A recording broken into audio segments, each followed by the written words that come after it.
धन्यवाद अध्यक्ष महोदय, सभापति महोदय।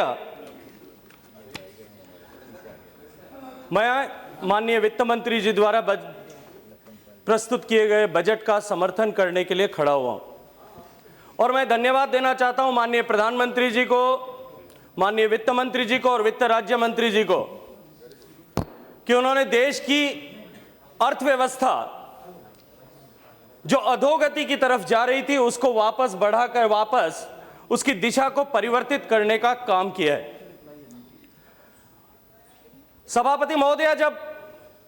देश की जनता ने भारतीय जनता पार्टी में विश्वास व्यक्त किया और विश्वास व्यक्त करने के बाद में 30 साल बाद पूरे बहुमत वाली सरकार बनी, पूरे विश्व में जिस तरह का आर्थिक परिदृश्य उस समय था, अमेरिका भारी मंदी के दौर के गुजरने के बाद में वापस मंदी से उबर रहा था। यूरोप में एकाधिक जर्मनी जैसे देशों को छोड़कर बाकी सारे देश गंभीर आर्थिक संकट के दौर से गुजर रहे थे या उन देशों में बेल आउट की स्थिति थी। एशिया की तरफ दृष्टि डालें तो चीन जिसने लगातार पिछले 10 वर्षों तक डबल डिजिट ग्रोथ इस देश विश्व में दर्ज की, वो गंभीर आर्थिक संकट से गुजर रहा था। हम सब ने देखा था कि चीन ने अपनी मुद्रा का अवमूल्यन जो 30 साल तक नहीं किया, वो लगातार एक सप्ताह में 2 बार उनको अवमूल्यन करना पड़ा था। और उस स्थिति में जब गंभीर चुनौती, आर्थिक चुनौती का दृश्य हमारे सामने था, माननीय प्रधानमंत्री जी की सरकार के सामने 2 तरह के अवसर थे। माननीय सभापति महोदय, मैं रेगिस्तान का प्रतिनिधित्व करता हूं, रेगिस्तान से आता हूं, जैसलमेर और जोधपुर का प्रतिनिधित्व करता हूं और ऊंट हमारे यहां बहुत सामान्यतः पाया जाता है। जब कभी भी गंभीर चुनौती आती है ऊंट के सामने, चुनौती महोदय तब आती है जब बहुत तेज आंधी चलती है और आंधी के समय में जब मिट्टी हमारे यहां उड़ती है आंधी के साथ में, तब ऊंट के सामने अपने अस्तित्व का संकट खड़ा होता है, उसके नथुनों से मिट्टी अंदर चली जाती है। और महोदय, उस समय ऊंट उस चुनौती को स्वीकार करने के लिए उसके पास में एक ही ऑप्शन होता है कि या तो वो उड़ती हुई मिट्टी को अपने नथुनों में ले और मौत का वरण करे, या अपने सिर को जमीन के नीचे दबा करके और मिट्टी में अपने जमीन में अपने सिर को छुपा करके और उस आंधी को, तूफान को गुजर जाने का इंतजार करे। ठीक वैसी स्थिति पुराणों में भी, हिंदुस्तान के पुराणों में अनेक जगह कहा गया है कि जब कबूतर अपने सामने संकट देखता है तो वो अपनी आंखें मींच लेता है और वो ये देखता है कि मैं संकट को शायद नहीं देख सकता हूं, तो शायद संकट भी मुझे नहीं देख पा रहा होगा। ऐसी स्थिति इस देश के सामने भी थी और माननीय प्रधानमंत्री जी के सामने उस चुनौती के समय में ऐसी स्थिति थी जब उनके सामने 2 विकल्प थे कि या तो वो ऊंट की तरह मुंह को मिट्टी के नीचे दबा करके बैठ जाते और उस गंभीर चुनौती को, उस तूफान को, इस आर्थिक संकट को जो विश्व भर के सामने खड़ा है, उसको निकल जाने का इंतजार करते। और दूसरा रास्ता था जो बहुत चुनौतियों से भरा हुआ था, कांटों से भरा हुआ था, कि वो उन चुनौतियों का सामना करते हुए इस गंभीर अर्थ संकट को एक अवसर के रूप में स्वीकार करें, एक चुनौती के रूप में स्वीकार करके इस अवसर के रूप में देखें। माननीय प्रधानमंत्री जी ने, मैं धन्यवाद देना चाहता हूं सभापति महोदय आज सदन के इस पटल से कि माननीय प्रधानमंत्री महोदय ने इस चुनौती के रास्ते को स्वीकार किया और देश की अर्थव्यवस्था, जो बहुत सारे अर्थशास्त्री, माननीय सभापति महोदय, ऐसा कहा जाता है, मैं गांव से आता हूं, गांव में कि जिस मरीज को बहुत सारे हकीम और वैद्य देखने लग जाएं उसकी मृत्यु सुनिश्चित है। इस देश की अर्थव्यवस्था के साथ में भी यही स्थिति थी। बहुत सारे अर्थशास्त्री, मैं नाम नहीं लेना चाहूंगा, प्रधानमंत्री से लेके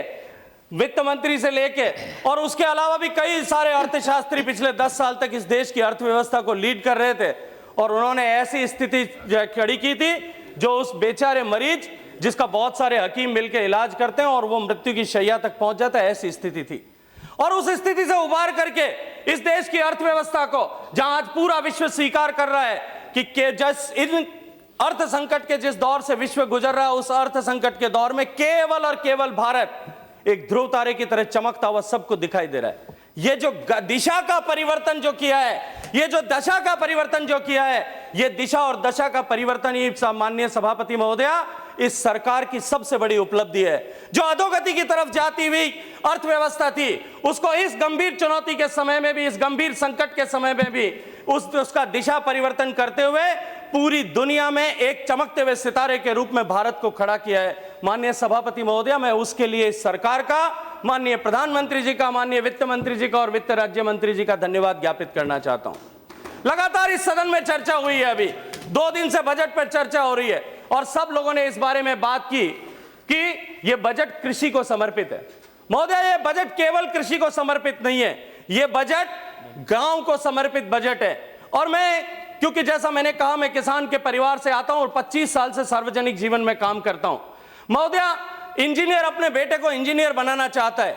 डॉक्टर अपने बेटे को डॉक्टर बनाना चाहता है। इस सदन में अनेक वकील हैं, उन्होंने सबने अपने बेटों को वकील बनाया होगा। इस सदन में अनेक ऐसे व्यक्ति भी हैं जिन लोगों ने अपने बेटों को राजनीतिक विरासत समेत अपने संतानों को राजनीतिक विरासत सौंपने का काम किया होगा। इस सदन में बहुत सारे ऐसे लोग भी हैं जिन्होंने अयोग्य होते हुए भी अपने बेटे को राजनीतिक विरासत सौंपने का काम किया होगा। लेकिन आज तक मुझे 25 साल में सभापति महोदय एक भी किसान ऐसा नहीं मिला जो अपने बेटे को किसान बनाना चाहता हो, क्योंकि किसान और कृषि का दर्द कोई नहीं समझ सकता था। किसान के नाम पे इस देश में राजनीति की जाती थी। 65 साल तक इस देश के किसानों को बेवकूफ बना करके, इस देश के किसानों का शोषण करके, उनका राजनीतिक शोषण करके इस देश के किसानों को राजनीतिक गोटी के रूप में काम लिया गया। 65% किसान जब देश आजाद हुआ तब 75% लोग किसान के कार्य पर निर्भर थे। अर्थव्यवस्था में 50% योगदान जो है वो कृषि क्षेत्र से जुड़ा हुआ था। लेकिन दुर्भाग्य से 65 साल गुजर जाने के बाद में आज वो योगदान घट के केवल 12% पे रह गया। इस सदन में कृषि के क्षेत्र पे चर्चा हुई, इस सदन में अनेक बार जो है किसानों की बदहाली पे चर्चा हुई, इस 16वीं लोकसभा में भी अनेक बार इस विषय पर चर्चा हुई। लेकिन पहली बार सभापति महोदय, पहली बार किसी सरकार ने इस देश की कृषि व्यवस्था और इस देश की ग्रामीण अर्थव्यवस्था को पुनर्जीवित करने और नवजीवन का संचार करने का काम किया है। यदि 3 बजट जो इस सरकार ने प्रस्तुत किए, पहला बजट जो पूरक बजट के रूप में प्रस्तुत किया, दूसरा बजट पिछले साल का और यह तीसरा बजट,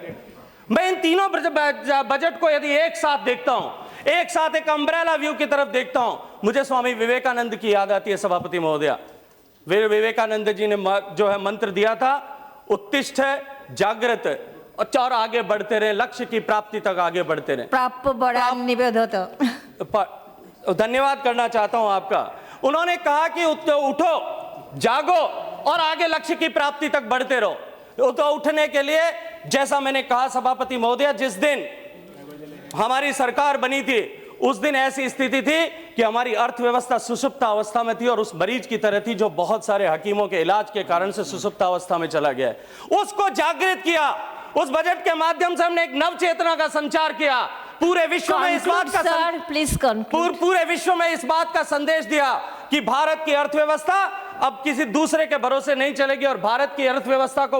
अर्थव्यवस्था के मूल बिंदुओं को समझते हुए वापस खड़ा करने का काम यह सरकार करेगी। दूसरा जब बजट प्रस्तुत किया तब हमने स्पष्ट संदेश दिया कि अब भारत की अर्थव्यवस्था चलने को तैयार है। और जब तीसरा बजट दिया तब हमने इस बात का पूरे विश्व को संकेत दिया है, केवल भारत ही नहीं पूरे विश्व को संकेत दिया है सभापति महोदय कि भारत की अर्थव्यवस्था अब चल पड़ी है और पूरा विश्व इस बात को मानता है कि भारत संभावनाओं के द्वार पे खड़ा है। पूरा भारत विश्व के आर्थिक दृष्टिकोण से विश्व को नेतृत्व करने के लिए तैयार खड़ा है। मैं बहुत सारा धन्यवाद देते हुए मैं आंकड़ों की बाजीगरी नहीं करूंगा माननीय सभापति महोदय, न मुझे शब्दों की बाजीगरी आती है माननीय सभापति महोदय। मैं केवल दिल की बात करता हूं, मैं केवल जनरल पब्लिक परसेप्शन की बात करता हूं। जिस तरह का परसेप्शन समाज में बना है, जिस तरह का परसेप्शन उधर खड़ा तक